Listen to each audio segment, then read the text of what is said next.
po tayong pagkakataong muli na makapag-usap ng ukol sa mga salita ng Diyos na sa amin pong paniniwala ay kailangan po natin sa panahong ito.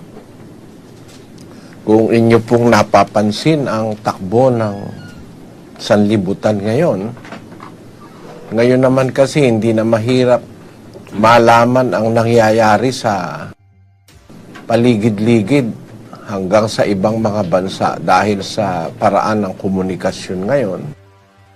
Manood ka lang po sa CNN at manood ka lang sa BBC, yung dalawang channels na yan, ang isa ay sa Amerika, yung isa naman ay sa Great Britain.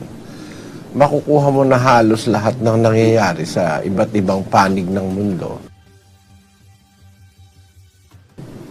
Ano po ang mapapansin natin yung katuparan ng salita sa Biblia doon sa ikalawang Timoteo 3:1, ang nakasulat po'y ganito.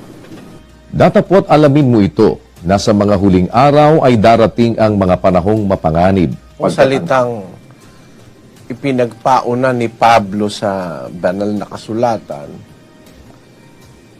alamin mo ito, ang wika niya kay Timoteo na sa mga huling araw darating ang mga panahong mapanganib. Ngayon po ay nakikita natin ang katuparan nitong salita na talagang mapanganib sa ating panahon. Ang panganib, dulot ng maraming bagay. Yung kasakiman ng tao, nagdudulot ng panganib sa kapwa yun. Yung pagnanasa sa salapi,